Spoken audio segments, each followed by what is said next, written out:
আজকে বাংলাতে কোনো ছবি সেরকমভাবে সাকসেসফুল হচ্ছে না। ছবির যে বাজেট সেটা দিন দিন কমছে। মেইন স্ট্রিম ছবি হয়েও সেই ছবির জন্য অডিয়েন্সের ভিড় নেই।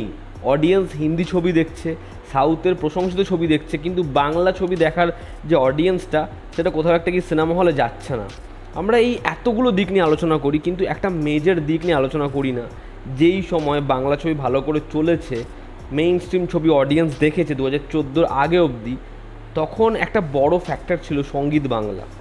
যখন আমরা অনেকটাই ছোট ছিলাম, আমরা সঙ্গীত বাংলা ফলো করতাম। সেখানে বাংলা ছবির নতুন গান আসা, ট্রেলার আসা, সেটার জন্য অপেক্ষা করতাম। একটা ছবি নিয়ে স্টারদের ডিসকাশন আমরা শুনতাম। সেই গানগুলো দেখার জন্য সারাক্ষণ সঙ্গীত বাংলার লোকের ঘরে ঘরে চলতো, এবং সেটা কোথাও একটা গিয়ে একটা ছবি সাকসেসের জন্য মারাত্মক হাইপ তৈরি করে দিত। কিন্তু সেই সঙ্গীত বাংলা আজকেও কিন্তু বেঁচে আছে। কিন্তু সঙ্গীত বাংলা কি অডিয়েন্সকে অ্যাট্রাক্ট করতে সক্ষম? সঙ্গীত বাংলা তো বন্ধ হয়ে যায়নি। তাহলে কেন সঙ্গীত বাংলা আর বাঙালি অডিয়েন্সকে সিনেমা হলে আনতে পারছে না?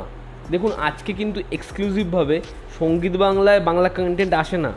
ফেসবুক, ইউটিউব, প্রত্যেকটা প্ল্যাটফর্মে যেরকমভাবে আসছে প্রোডাকশনের চ্যানেলে, সেরকমই আরও একটা টুল হচ্ছে সঙ্গীত বাংলা। সেখানেও হয়তো আসে, সেখানেও দেখাচ্ছে। কিন্তু কজন সঙ্গীত বাংলা ভিজিট করে এই ছবির এক্সক্লুসিভ কন্টেন্ট দেখার জন্য? আপনি ভিজিট করেন? আমি তো করি না। কিন্তু যখন সঙ্গীত বাংলার কোনো একটা পুরনো গান আজকে ফেসবুকে স্ক্রল করতে করতে দেখতে পাই, তখন কোথাও একটা কি পুরনো দিনের কথা মনে পড়ে। সেখান থেকে সঙ্গীত বাংলার কথা মনে পড়ে, এবং মনে হয় সত্যি বাংলা ছবির সাকসেসের জন্য সঙ্গীত বাংলার একটা ইম্পর্টেন্স ছিল, কিন্তু এখন সেটা নেই।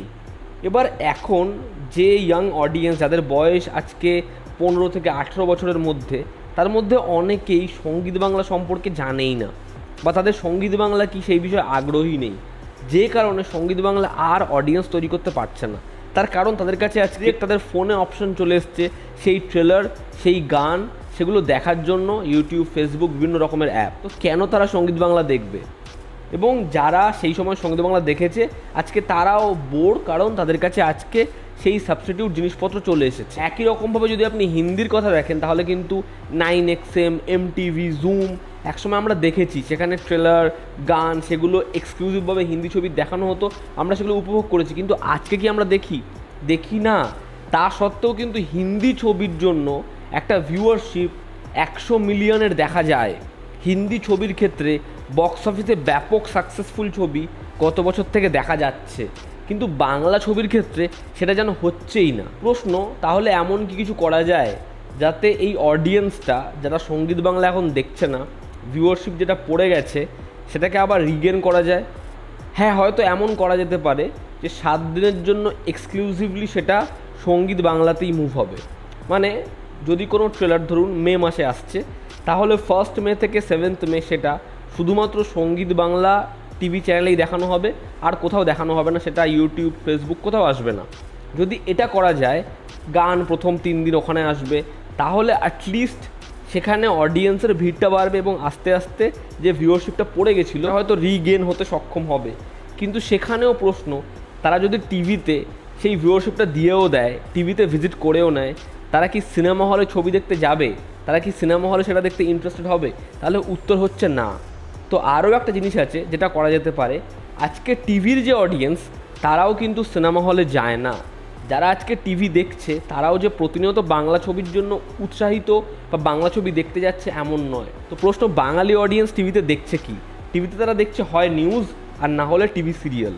তো এমন করা যেতে পারে যে কিছু চ্যানেল, যে চ্যানেলগুলো সবথেকে বেশি পপুলার সিরিয়ালগুলো চলছে বা সবথেকে বেশি যাদের টিআরপি হাই, সেই সিরিয়ালের অ্যাডের মাঝে 2007, 10, 12 সেই পিরিয়ড 9XM হোক, জুম হোক, বা বাংলায় সঙ্গীত বাংলা, ধুম টিভি, সেখানে যেগুলো করা হতো 15-20 সেকেন্ডের ছোট ছোট যে প্রোমো মেটেরিয়ালগুলো, ছবির হাই পয়েন্ট, ডায়ালগস, সেগুলোকে তারা এই যে অ্যাড হচ্ছে সিরিয়ালের অ্যাডভার্টাইজমেন্ট বা খবরের অ্যাডভার্টাইজমেন্ট, সেখানে দেখানো যেতে পারে।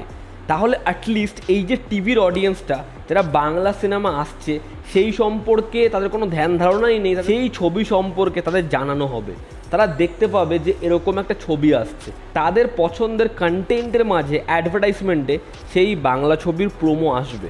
তখন তারা অবগত হবে যে এরকম একটা কাজ আসছে, যার ফলে সেই টিভির অডিয়েন্সটা ইন্টারেস্টেড হতে পারে সেই ছবির জন্য সিনেমা হলে যেতে। আপনি ভেবে দেখুন, এরকম কিন্তু করা হয় না যে কোনো টিভি চ্যানেলে যেখানে সিরিয়াল চলে, যেটার ভিউয়ারশিপ বাংলাতে খুব বেশি, সেখানে কোনো সিনেমা সম্পর্কে বলা হচ্ছে বা সিনেমার প্রোমো দেখানো হচ্ছে, বারংবার দেখানো হচ্ছে, রিপিটেটিভভাবে দেখানো হচ্ছে, বা নিউজ যেটা প্রতিনিয়ত অডিয়েন্স দেখছে সেখানে রিপিটেটিভভাবে সিনেমার কন্টেন্ট দেখানো হচ্ছে, প্রোমো দেখানো হচ্ছে। কারণ এই অডিয়েন্সটা বাংলা হোক, হিন্দি হোক, যে কোনো জায়গায় হোক, তারা টিভিতে এই গানের চ্যানেলগুলো ভিজিট করাই বন্ধ করে দিয়েছে। যার ফলে সিনেমা হলে কোন কন্টেন্ট আসছে, সিনেমা হলে নতুন ছবি আসছে, সেগুলো নিয়ে এই অডিয়েন্সের লম্বা ভিড়টা বদার্ডই নয়। তো সিনেমাকে বাঁচানোর জন্য, এই অডিয়েন্সটাকে ফিরিয়ে আনার জন্য এটা একটা উপায় হতে পারে। যেটা সঙ্গীত বাংলাতে হতো, যেটা জুম টিভিতে হতো, যেটা 9XM হতো, সেই জিনিসটা তাদের পছন্দের সিরিয়ালে বা নিউজের মাঝে অ্যাডভার্টাইজমেন্টে গুঁজে দেওয়া। আপনাদের কি অপিনিয়ন জানাবেন। তবে সঙ্গীত বাংলার যে কর্তৃত্ব বাংলা ছবির একটা টাইমে সাকসেসফুল হওয়ার, সেটাকে কখনো ডিনাই করা যাবে না। এবং কোথাও একটা গিয়ে আমাদের ছেলেবেলার একটা বড় অংশ এই সঙ্গীত বাংলা দেখে, সিনেমা সম্পর্কে জেনে, গান সম্পর্কে জেনে এন্টারটেন হয়ে কেটেছে, যে কারণে সেই টাইমে ব্যবসা হয়েছে এবং সঙ্গীত বাংলার একটা বড় সড়ক গুরুত্ব রয়েছে বাংলা ছবির, বাংলা মেইন স্ট্রিম ছবির সাকসেসে। তো এই ছিল আজকের ভিডিও। এতে আপনাদের কি অপিনিয়ন জানাবেন। জনতা আমাদের পাশে আছে। লাভ ইউ অল, স্টেপ বাই, টেক কেয়ার। আবার দেখা হচ্ছে।